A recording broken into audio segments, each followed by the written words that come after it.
Push that rock with Simpson Math. Let's answer this question.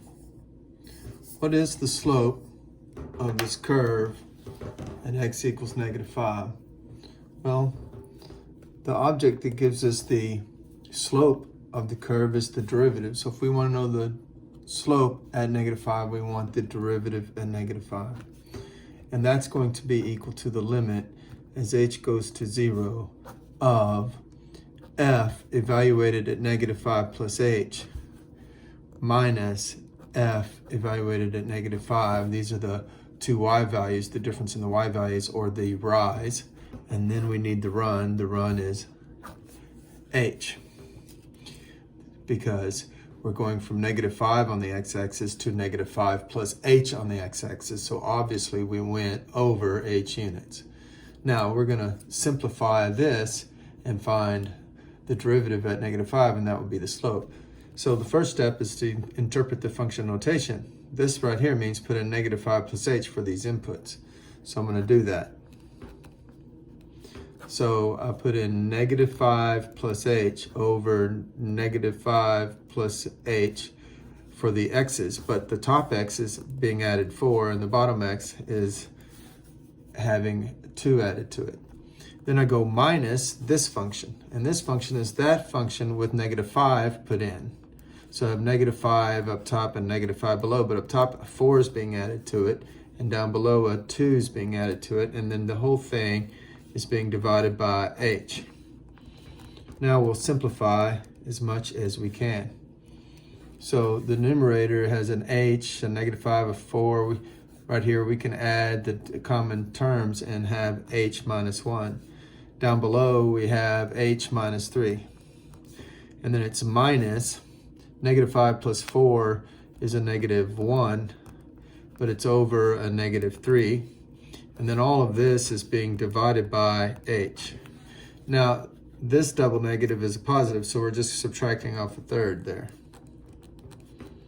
So we have this fraction minus this positive, because that double negative is positive. So minus a 1/3.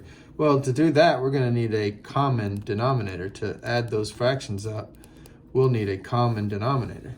So, like, I could multiply this fraction by 3 in the numerator and denominator, so I'm multiplying by 1.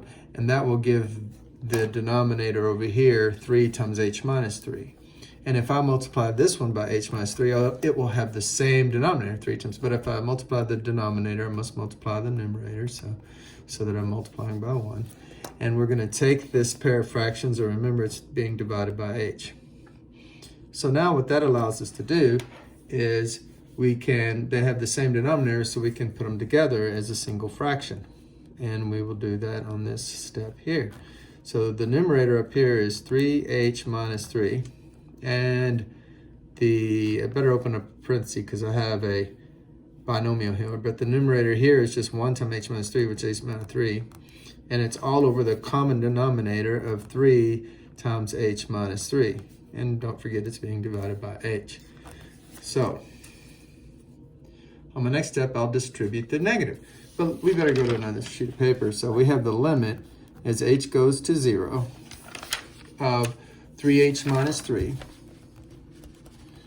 Then we distribute this negative, so that'll be a -h plus 3, -h plus 3, and it's all over that common denominator, which was 3 times h minus 3. And don't forget the fact that it was being divided by h. Okay, so my numerator, 3h minus h, that's 2h.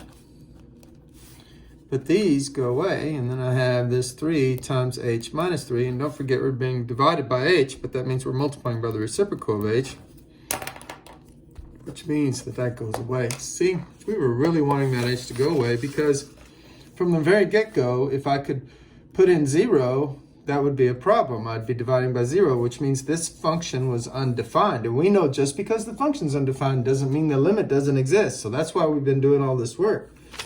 And we've done all this work, and we've eliminated that problem of dividing by h. So now we're just looking at the limit as h goes to 0 of 2 over 3 times h minus 3. And we can compute the limit by substituting in 0. We'll just substitute that 0 in. So by direct substitution, we have 2 over 3 times 0 minus 3. Well, you know, that's a negative 3, obviously. So we have 2 over 3 times negative 3, which is equal to 2 over negative 9. And so what was the slope of the curve? The curve has a slope of negative 2/9 when x equals negative 5, because that was the x value that we were interested in. Math made simple. That's some math.